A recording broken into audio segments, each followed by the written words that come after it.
Pela primeira vez na história, as classes dominantes não estavam com o controle do poder executivo, estavam com o controle dos outros poderes, do judiciário, da mídia, né, do legislativo, as forças armadas, mas o poder executivo não estava em mãos das classes dominantes pela primeira vez e única na história do Brasil, né? Isso é muito sério, isso é muito grave. Não é por acaso, se vai olhar o discurso revela muito. Queremos o nosso país de volta.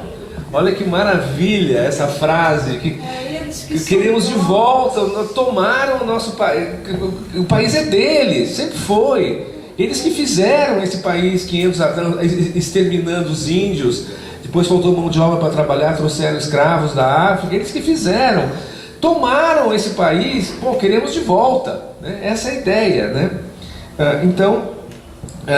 E eles nunca desistiram de tentar pegar o país de volta, né? Algumas vezes eles tiveram mais vontade do que em outras. Enquanto eles estavam ganhando muito, eles ainda toleraram, né? Fizeram lá um mensalão, né? Vacilaram se iam tomar o poder ou não na esteira daquele processo do mensalão. Eles intuíram que ia dar muita confusão se eles tentassem naquele momento, né? E desistiram de derrubar o governo lá atrás do mensalão, achando que eles iam sangrar o governo Lula, o primeiro governo Lula, para ganhar as eleições em 2006. Em 2006 eles tomam uma maior ferrada, porque o país estava crescendo, o povo estava contente, né? Lula derrotou, foi o Alckmin naquela eleição, com relativa facilidade. Muita facilidade nunca teve, vamos admitir, né? Eles aprenderam essa história de deixar sangrar para depois tirar, né? Talvez não seja uma boa. Ficaram esperando outra oportunidade e ficaram o tempo todo minando os nossos governos. A campanha de demonização do Lula e do PT não começou agora. Isso vem lá de trás, desde 2005, desde o mensalão, que você tem o tempo todo, de uma forma sistemática, os meios de comunicação associando o PT com o que pode ter de ruim na política brasileira. O tempo todo, o tempo todo. A imagem de que político não presta, de que político é ladrão, já se cria a conexão com o PT. Os políticos acabam, né, coisa surreal, né? Completamente surreal. Os políticos somos nós, né? Aí você pode falar um pouco da qualidade de jornalista, né? Isso é bom, a gente viveu isso por estar, né, ligado nessa época eu já não era mais jornalista profissional, mas enfim, um meio que eu conheço muito bem. Aí quando chega, né, no governo Dilma, né, aí as condições vão ficando mais desfavoráveis para a esquerda, vem a crise econômica internacional, não só a crise econômica internacional, mas os limites desse processo, né, desse grande pacto de conciliação de classes vão ficando mais evidentes no momento em que o país cresce menos. Aí eles partem para a ofensiva, né? Mais ou menos no início de 2013 eles resolvem, agora vamos para as cabeças, agora vamos que vamos, né? Estavam esperando uma chance, essa chance surge nos protestos de 2013, né, que inicialmente era um protesto de um setor da esquerda, com uma pauta que sempre foi nossa, né, das passagens de ônibus baratas, etc. Esse movimento, pelas suas próprias falhas internas, deu margem para ser capturado pela direita, que vai aí, junto com ela, a Operação Lava Jato, aquelas vaias a Dilma na Copa do Mundo. Ali já era o golpe, né? Ali já era o golpe. Ninguém me tira da cabeça que aquela Copa do Mundo de 2014 já estava tudo... Não, eu digo o contrário. A minha teoria conspiratória é a contrária dessa, eu conheço essa. A minha teoria conspiratória, que eu não tenho provas, é de que estava tudo armado para que a seleção ganhando a Copa do Mundo, eles se recusassem a ser recebidos pela Dilma e lançassem ali a partir daí não ia precisar nem golpe. A partir daí a vitória do Aécio já estava garantida nas eleições. Mas enfim, mas aí já é o lado B da história, né? Aí levaram 7-1. Pois é. Mas enfim, isso aí é o lado B da história, né? Não é o principal, né? O fato é que, quer dizer, aí já veio na Lava Jato. A Lava Jato foi a ponta de lança desse processo, com juízes a partir do Sérgio Moro, instruídos pelos Estados Unidos, treinados lá, prestando satisfações aos seus mentores nos Estados Unidos, de tempos em tempos, com o plano, né, desmoralizar o PT. A Lava Jato nunca foi para acabar com a corrupção no país. A Lava Jato ela foi feita para desmoralizar o PT, para prender suas lideranças, né, para registrar em cartório, né, a imagem que eles estavam tentando construir do PT como um partido corrupto, né, para tirar o governo da Dilma, para destruir a Petrobras, para destruir empreiteiras que se aliaram de alguma forma ao governo, como Odebrecht e outras, etc. A eleição de 2014, eles foram com tudo, né? Era uma eleição para eles ganharem. Eles jogaram tudo naquela eleição e perderam por pouco, mas o nosso lado saiu muito debilitado, e saiu não só debilitado do ponto de vista de forças na sociedade, mas debilitado de ideias e de moral e de disposição, acuado. Eu lembro a noite da vitória da Dilma, aquele palanque, né, em que ela chega e fala que, olha, praticamente pede desculpas por ter ganho aquela eleição, dizendo que vai governar com todos e para todos. Ela tinha que ter dito: o meu programa foi vitorioso, o povo escolheu, nós vamos seguir o que o povo escolheu. É claro que ela vai dizer que vai governar para todos os brasileiros, é claro, qualquer um que ganha a eleição vai dizer isso, que vai estender a mão aos perdedores. Isso faz parte do rito da política. Mas ela não afirmou o principal, que eu ganhei as eleições. Ela tinha que ter dito: nós ganhamos, esse programa ganhou as eleições, esse Brasil que eu defendo ganhou, esse projeto de Brasil, e o outro projeto perdeu, né? Ela já começa recuada, e aí vem o golpe que todo mundo sabe, a aliança das classes dominantes, né? A burguesia inteira, a mídia, os juízes, né? A alta classe média, enfim, daquela forma que nós vimos, né? Agora, a derrubada da Dilma era uma decisão das classes dominantes. A gente não pode cair nessa história das pequenas picuinhas da política, achar que a Dilma foi derrubada porque o PT não fez o que Eduardo Cunha queria numa votação, né, que o PT aprovou, né, o PT aprovou que o Conselho de Ética da Câmara investigasse as mazelas do Cunha, que se tivesse feito diferente teria impedido o golpe.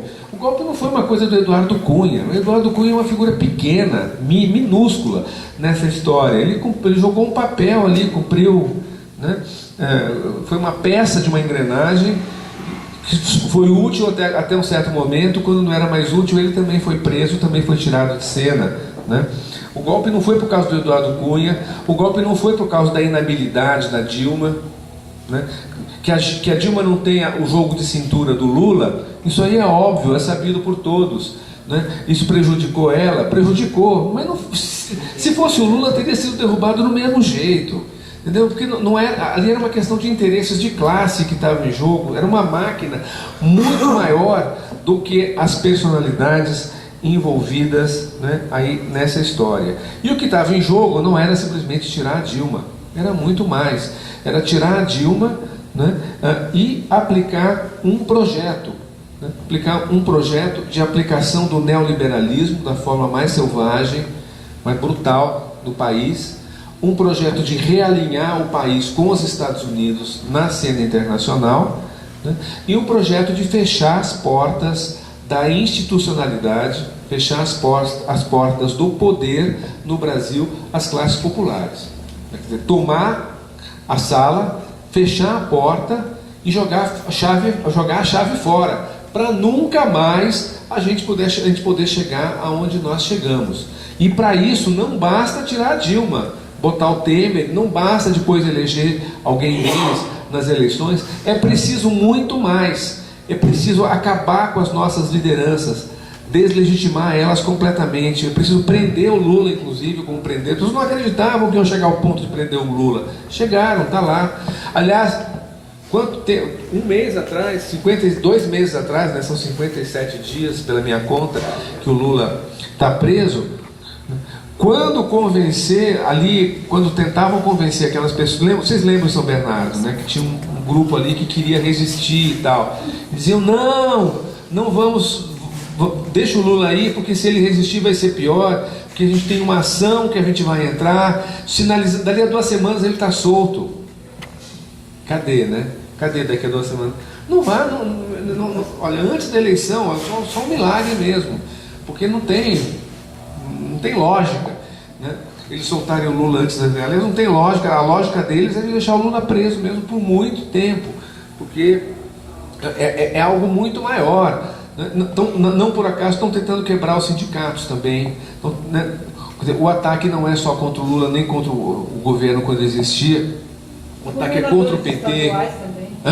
Os governadores estaduais do PT. Também, por exemplo, impedir, sobretudo em estados mais importantes, né? Um governador do Maranhão ser do PCdoB, um governador do PT em algum estado que não seja central, tudo bem, né? Em última instância, um governo estadual ele pode ser facilmente neutralizado, né? O PT está no governo em Minas. O que o Pimentel consegue fazer de diferente no governo de Minas, tendo tudo contra ele, né? Isso pode ser admitido como um acidente de percurso em nome de uma fachada democrática no país, mas, né, governo em condição de implementar políticas públicas de grande alcance, que não sejam aquelas políticas que eles querem, né, além do aspecto simbólico todo que isso tem, etc., né, nunca mais, né, nunca mais, né. Isso não é uma questão simplesmente do Brasil. A gente tem que olhar o que está acontecendo lá fora, em outros países, começando pela América Latina, né? Nós tivemos aqui na América Latina o governo do PT, né, liderado pelo PT. Não foi um caso isolado, né? Ele fez parte de um conjunto de governos progressistas, governo do Néstor e da Cristina Kirchner na Argentina, governo do Chávez na Venezuela, agora é o Maduro, né? Governo do Evo Morales na Bolívia, governo da Frente Ampla no Uruguai, né? Outros governos do Paraguai durou pouco tempo, né?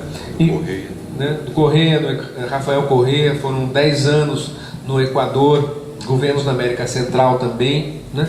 Enfim, todo um campo de governos progressistas que eles estão fazendo de tudo para acabar, para destruir completamente. Já conseguiram destruir em parte, né? Em alguns lugares eles já viraram, em outros lugares está havendo resistência, em outros lugares não está sendo tão fácil, né? Mas é um projeto de reafirmação do poder dos Estados Unidos na América Latina e dentro de cada país de reafirmação e reconquista do poder absoluto das classes dominantes desses países, né? Então, isso faz parte de um projeto geral. Eu não vou entrar aqui em detalhes para a gente não perder muito, né? Perder não é o caso, mas a gente, para tentar administrar o tempo, a gente pode retomar essa parte internacional na medida que vocês se interessarem, mas isso tem a ver com um projeto e uma disputa muito maior, geopolítica, que ocorre no mundo, né? Os Estados Unidos, eles saíram da Guerra Fria em 91 como sendo os grandes vencedores, né? Não que eles tenham derrotado a União Soviética diretamente, porque não houve esse conflito, felizmente, que o mundo podia ser destruído se tivesse acontecido um conflito militar entre Estados Unidos e União Soviética, mas os Estados Unidos ganharam politicamente e economicamente essa parada e saíram em 1990 aproximadamente como sendo a única grande potência no mundo, a única superpotência, achando que o mundo ia ser um império estadunidense. Essa era a ideia, que é um projeto que os Estados Unidos têm, acalentam já de muito tempo, né? No entanto, o projeto do Império Americano ou Império Estadunidense deu com os burros na água, porque surgiram outros rivais, né? Especialmente a China, com uma economia muito mais eficiente do que a economia dos Estados Unidos. E essa China ela vai se aliar com a Rússia depois de um certo tempo, né? Formando um outro polo, né, na cena internacional que ameaça a hegemonia dos Estados Unidos. Os Estados Unidos estão hoje mergulhados nessa briga, né? E os Estados Unidos vão olhar para a América Latina como uma base de apoio, que a América Latina sempre foi essa base de apoio para os Estados Unidos durante todo o século XX. Então, eles não podem se dar o luxo de admitir na América Latina nenhum governo que não esteja totalmente submetido aos ditames de Washington. Eles precisam dos recursos naturais da América Latina, precisam do apoio político dos governos da América Latina, precisam do mercado, precisam, enfim, de uma série de bases do poder americano, de recursos, né, que nós sempre fornecemos para eles e que nós estávamos parando de fornecer. Eles precisam que a América Latina volte a ser o quintal dos Estados Unidos, para daí eles se nutrirem, dali eles sugarem, né, nossa energia, nossa força, nossos recursos, para utilizar na briga de cachorro grande que eles estão travando contra os chineses e os aliados dos chineses. Então, tem fatores muito maiores aí envolvidos, né, envolvidos nessa parada, né, muito maiores do que as circunstâncias, né, ali mais específicas da política brasileira, né? Quais foram, né? Então, nesse processo, né, é importante a gente ter consciência do que está em jogo, né? Ter consciência de que esse golpe ele aconteceu porque haviam interesses muito poderosos do outro lado, muito poderosos, interesses do conjunto das classes dominantes brasileiras, né? Não vamos ter ilusão, né? Até passaram-se 2 anos do golpe, né? Amplos setores da burguesia brasileira estão vivendo hoje muito pior do que viviam nos nossos governos, mas eles não se arrependeram do golpe e não estão dispostos a abrir mão do que eles fizeram e do que eles estão fazendo até agora, ainda que eles tenham contradições internas, né? Esse movimento agora dos caminhoneiros mostrou um pouco a questão das contradições internas, né, do outro lado, mas não são contradições a ponto de fazer que uma parte deles se componha com a gente, venha para o nosso lado. Isso até agora ainda está por acontecer, né? Cabe a nós, né, ver os nossos erros e ver o que fazer, né? Aí vou finalizar com essa parte. Acho que o mais importante aqui é o nosso debate, né? Tem muitos erros que têm que ser admitidos, né? O erro, então, né, de fazer políticas sociais sem mobilizar o povo, sem organizar o povo e sem procurar fortalecer a consciência da classe trabalhadora, né? Eu me lembro do Lula, dos velhos tempos, muito antes do Lula ser presidente, que o Lula dizia: o mais importante é a consciência da classe trabalhadora. Isso se esqueceu, né? Se perdeu. A gente está a recuperar. Acho que o fato de a gente estar aqui agora mostra que a gente está ligado na importância dessa recuperação, né? Não basta ter políticas públicas, é preciso ter avanço de consciência e de mobilização e de organização. Com todos os problemas que a gente possa ver no processo da Venezuela, né? Por que não caiu o governo da Venezuela? Porque eles estão mobilizados, eles estão na rua. Quem bota a gente na rua, a direita bota muita gente na rua na Venezuela, bota gente pra caramba, e o governo bota mais. Então, aqui a gente estava comentando, algumas pessoas, né? A gente não viu uma única vez a Dilma sair às ruas durante o processo do golpe. Eu vi na internet ontem uma foto dela com um megafone. Agora, eu falei: agora, dona Dilma. Falando boa noite, Lula. Né? Falando boa noite para o Lula em Curitiba. Eu queria ter visto essa foto da Dilma com megafone, né, no dia seguinte da eleição, pô. Aí que ia ser bacana. Pô, quantas vezes nós fomos para Paulista, Lago da Batata? Pô, se a Dilma tivesse aparecido lá, ia ser, né?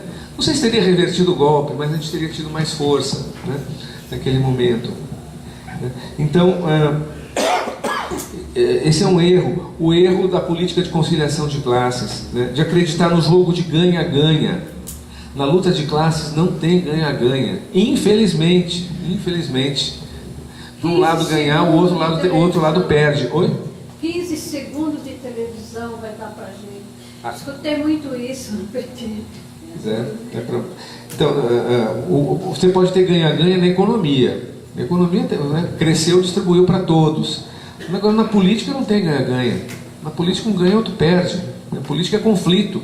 Faltou essa noção. Política é luta. Qualquer política é luta, é conflito, em qualquer espaço, qualquer âmbito, né? Não é possível agradar a todos. Não é possível esperar que as regras do jogo sejam iguais para todos. Não se pode subestimar o que a burguesia é capaz de fazer para manter os seus privilégios, assim como não se pode subestimar o que os Estados Unidos são capazes de fazer para manter os seus privilégios.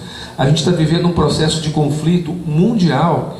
Os Estados Unidos, para manter a sua posição de hegemonia relativa no mundo de hoje, eles não vacilam diante de nada. Se precisar destruir um país inteiro, eles vão destruir como destruíram a Síria.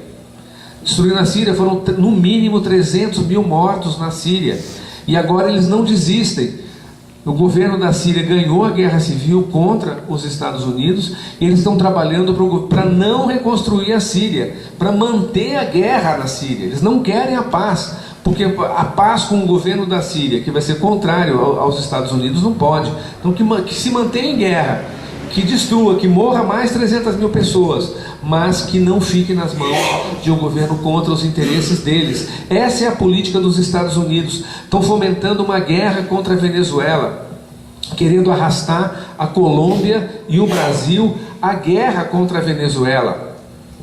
O que isso significa não tem tamanho. Se a gente olha um pouquinho para trás na história, se a gente olha para a história da América do Sul, a América do Sul é o continente mais desigual do mundo.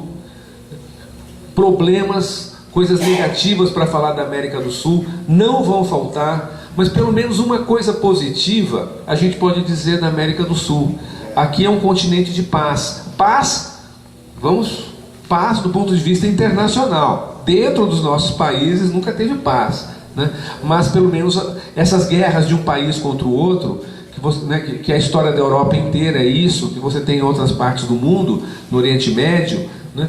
A última guerra internacional que houve na América do Sul foi a Guerra do Chaco, entre a Bolívia e o Paraguai, na década de 30. Depois o resto teve um ou outro probleminha, mas não foram guerras de verdade. São quase 100 anos de paz na América do Sul. E os Estados Unidos estão querendo nos arrastar para uma guerra internacional. Colocar o Brasil e a Colômbia em guerra contra a Venezuela para beneficiar os interesses dos Estados Unidos, porque eles mesmos não têm coragem de invadir a Venezuela, como eles já invadiram muitos outros países, porque lá vai ter resistência. Lá existe um exército, que é um exército popular, é um exército que está comprometido com o processo de mudanças e, sobretudo, comprometido com a soberania do país deles e que vão morrer, se necessário, defendendo a Venezuela, e vão matar muito americano também se eles invadirem. Então, preferem lutar contra a Venezuela até que morra o último soldado colombiano, até que morra o último soldado brasileiro. Essa é a política dos Estados Unidos. Então tem coisas muito grandes em jogo. A gente não pode ter ilusão, tem que ter consciência. Diante disso, o que fazer? Eu não sou representante de nenhuma corrente, organização, eu falo só pela minha cabeça, não vou dizer para vocês, para ninguém o que tem que fazer. Só acho importante a gente não desanimar. A gente não desanimar não é simplesmente uma coisa de autoajuda, não podemos desanimar, não é esse espírito, vamos pensar positivo, vamos dar conteúdo a isso, não vamos desanimar. Primeiro, porque não é a primeira vez que a gente passa por maus momentos nesse país, Eu e o Oswaldo já lutamos, o Adriano, que pagou um preço mais alto talvez do que qualquer outra pessoa aqui. Lutamos contra uma ditadura ou contra uma outra ditadura, talvez seja possível dizer, seja o que for, mas lutamos contra os mesmos inimigos em condições desfavoráveis, no passado. Outra coisa que é importante a gente levar em conta, esse conflito do qual o que nós estamos vivendo hoje é um momento, esse conflito ele não começou com a eleição do Lula em 2002, não começou com o fim do regime militar em 85, não começou em 64. Isso é uma história que vem desde a existência do Brasil. Isso é uma história que vem da resistência indígena, que vem da resistência dos escravos, que vem dos quilombos, né? Que vem das lutas operárias do início do século XX, que vem das lutas camponesas de todos os tempos, né? Enfim, né? Uma luta que atravessa a nossa história, assim como atravessa a história de todos os povos. E uma luta que não vai ter fim. Não vai ter fim enquanto as coisas não mudarem de uma forma definitiva, né? De uma forma profunda. Então, a resistência, ela não vai terminar porque eles querem. Ela não depende de nós também. Ela vai surgir de alguma forma, de múltiplas formas, né? Porque não tem como as pessoas aceitarem a opressão, né, indefinidamente. As pessoas sempre se revoltam, sempre se rebelam, não é, em qualquer lugar do mundo, né? Aqui não é diferente, né? Outro aspecto é que nós somos muitos, né? Ao contrário do que aconteceu na ditadura militar, nós não fomos exterminados fisicamente, né? Nós estamos podendo nos reunir aqui, não porque eles são bonzinhos, porque isso é um espaço conquistado que não é fácil para eles nos tirarem, né?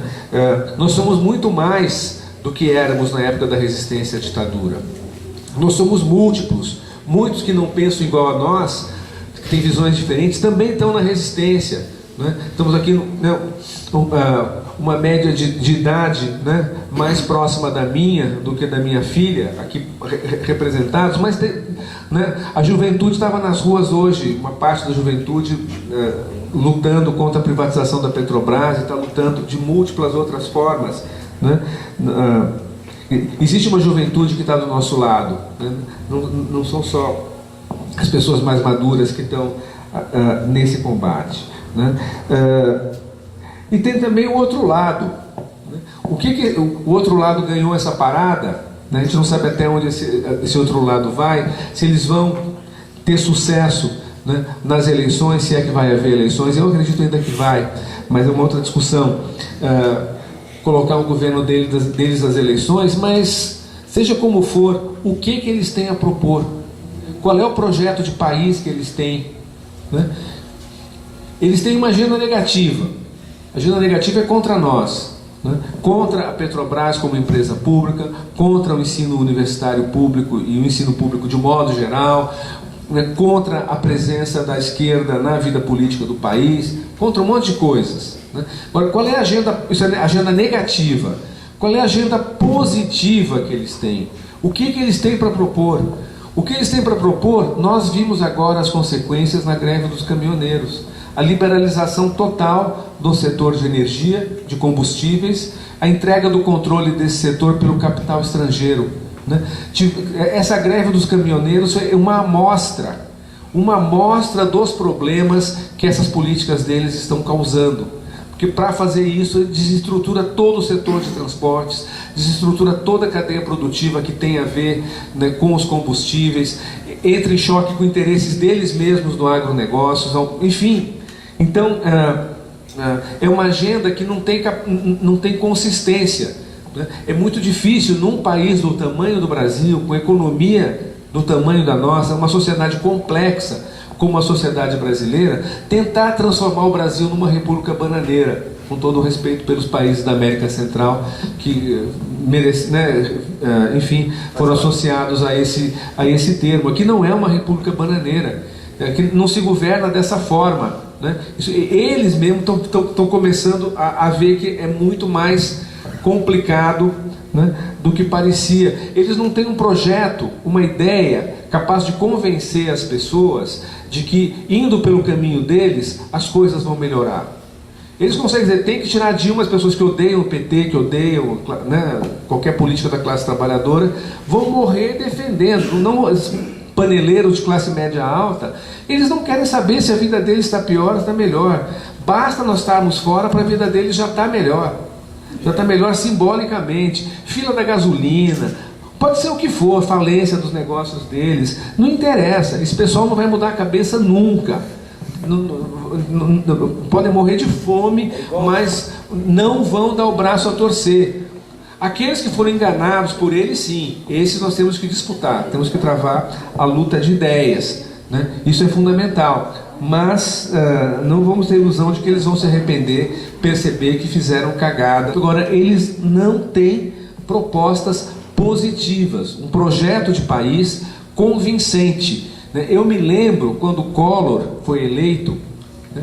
Deu tudo errado, do ponto de vista deles inclusive, mas depois veio Fernando Henrique, já não deu tão errado assim, né? Eles tinham um projeto, eles tinham um discurso, eles falavam na modernidade, que eles vão modernizar o Brasil, que aquele Estado velho, desenvolvimentista, já não era mais, já estava ultrapassado, já não correspondia mais ao mundo contemporâneo daquela época. A globalização, vamos entrar na globalização, vamos abrir a nossa economia, isso vai melhorar para todo mundo, vamos privatizar tudo, que beleza, né?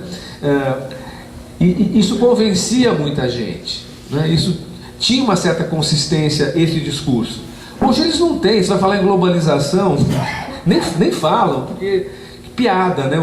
Olha o que o Trump está fazendo nos Estados Unidos, fechando os Estados Unidos, barrando tudo que é produto estrangeiro, aplicando política protecionista. Falar em globalização, brincadeira, né? Privatizações. Alguém é capaz de achar que privatizando a Petrobras as coisas vão melhorar? Com toda a lavagem cerebral que eles fizeram com o povo brasileiro, as pesquisas divulgadas na semana passada, nessa semana que terminou, está terminando, pesquisa do Datafolha, 57% dos brasileiros são contra a privatização da Petrobras. Segundo o Datafolha, e os outros se dividem entre os indecisos e os que são a favor. Os que são a favor é 15% ou 13%, se não me engano. 13% dos brasileiros a favor de privatizar a Petrobras, depois de toda a lavagem cerebral que o monopólio da mídia está fazendo. Ou seja, esse discurso das privatizações já há muito tempo que não cola, né? Inclusive Lula e Dilma ganharam várias eleições se colocando contra as privatizações, né? Então, eles não têm absolutamente nada a propor, né? E a dificuldade que eles vão ter em consolidar o poder deles vai ser muito grande. Eles não têm como estabelecer um governo estável nesse país, um governo que funcione do ponto de vista deles. Eles não têm como estabelecer uma nova normalidade. Essa nova normalidade, se eles ganharem essa parada, o que vai vir vai ser a instabilidade constante, porque as contradições que existem no projeto deles vão se agudizar, vão se intensificar. O que nós vimos agora nessas últimas 2 semanas foi uma pequena amostra das consequências do retrocesso, né, que a gente está vivendo nesse país. Bom, eu paro por aqui, tá? Então eu paro por aqui eu não gosto de bancar o otimista, as condições são muito difíceis, né? Mas não são condições para a gente desanimar. Acho que a gente tem elementos fortes para prosseguir a nossa luta, travar a luta de ideias, travar a luta política, disputar todos os espaços institucionais e não institucionais, né? Porque nós não estamos tão fracos quanto eles querem tentar nos levar a crer. Acho que a posição do Lula nas pesquisas, o Lula se manter nas pesquisas do jeito que ele está, né, com todos os descontos que a gente pode fazer, que a campanha eleitoral não começou para valer ainda, uma série de coisas, mas há quantos anos que estão criminalizando o Lula por todos os meios de comunicação, né? Inclusive aqueles meios de comunicação que a gente não vê porque vão subrepetícios pelas redes sociais, pelo WhatsApp e tudo mais, né? Que a gente não contava com isso. E ainda assim, né, o Lula continua como de longe o candidato favorito, né, da maioria dos brasileiros. A rejeição ao Lula, ou seja, aquelas pessoas que dizem nas pesquisas que não votariam no Lula em hipótese nenhuma, cada pesquisa que faz o índice de rejeição é menor, rejeição menor que quase todos os outros candidatos. Então, enfim, elementos, né, muito favoráveis, né? E do outro lado eles não estão com essa bola toda, eles estão mostrando claramente as dificuldades que eles têm para consolidar o projeto deles, né, para estabelecer um governo de direita no Brasil.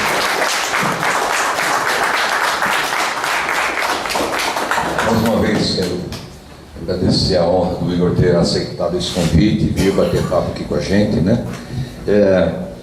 Uma coisa que faltou, né, na sua palavra, mas estava implícito em todo momento, é a questão da luta pela soberania. A gente não perder a esperança de lutar pela soberania do nosso país, da nossa terra, né?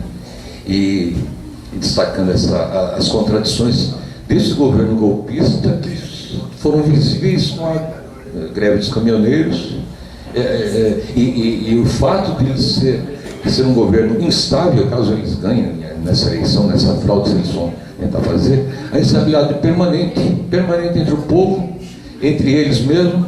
Uma coisa mais esquisita que a gente viu nos vídeos aí, talvez gente em alguns postos de gasolina, não sei de que país, quebrando pau entre si, pessoal com um galão de gasolina, eles quebrando pau entre si. Virar uma barbárie esse negócio, né? Então a questão petrolífica, energética, o petróleo que pode atravessar via gasoduto da Síria pelo Mediterrâneo dos Estados Unidos, ou da Venezuela para os Estados Unidos, ou do Brasil para os Estados Unidos. Quer dizer, quantos trilhões de dólares está calculado a reserva do pré-sal no Brasil? É muito dinheiro. As multinacionais estrangeiras não vão ficar quietas com isso, né? Então, acho que essa fala do Igor, desde o histórico do desenvolvimento do Brasil, da luta de classes, dos governos, foi interessante justamente para fazer essa ligação, o capitalismo no momento atual, do neoliberalismo, da entrega total dos países da América Latina e de outros países sob a proteção sobre as leis do consenso de Washington, é o que está prevalecendo aqui, é o que eles lutam, não vão querer lutar. Eles têm uma máquina de guerra, eles são fabricantes de guerra, porque são os maiores fabricantes de armas, então não vão dar moleza, né? Então, onde houver resistência, como o povo venezuelano está conseguindo fazer, eles vão querer fazer essa guerra indireta, tentar convencer os países vizinhos a fazer a intervenção militar lá na Venezuela, né? Outra questão que eu ia colocar, a intervenção na Venezuela a guerra midiática que ocorre para as agências noticiosas norte-americanas e ocidentais, é o que dão a tônica do noticiário internacional aqui no Brasil. Então, se a gente perguntar em muitos lugares o que acha da Venezuela, do Nicolás Maduro, eles vão falar, aquele sanguinário, ditador. Por que eles vão falar isso? Porque a Globo, a SBT, a Bandeirantes repete direto isso. O sanguinário de Fidel Castro, do Raul Castro, quer dizer, eles não têm a mínima ideia de como é que é o processo democrático, tanto em Cuba como na Venezuela, ou em países de governos populares que ampliaram o processo democrático, ou seja, aprofundaram a democracia, coisa que as elites econômicas não querem. Porque acho que o que pode pintar aqui hoje é esse papo do parlamentarismo no Supremo Tribunal Federal, a Carmen Lúcia falando isso, ou fazer uma eleição direta para substituir o Temer. Quer dizer, eles falam jogo democrático sem povo nas urnas, né? Então é isso que está rolando aqui, nesse momento, no Brasil e em toda a América Latina. Então eu queria, viu, Igor, primeiro te parabenizar, eu só vou fazer uma falinha, parabenizar o seu esforço e convidar o Igor, e maravilha o Igor Fuser está aqui com a gente, né? Então foi uma explanação muito boa, espero que vocês continuem, né? Eu acho que ele fez análises importantíssimas e sempre que puder ter um Igor Fuser é uma coisa maravilhosa. Obrigado, Igor.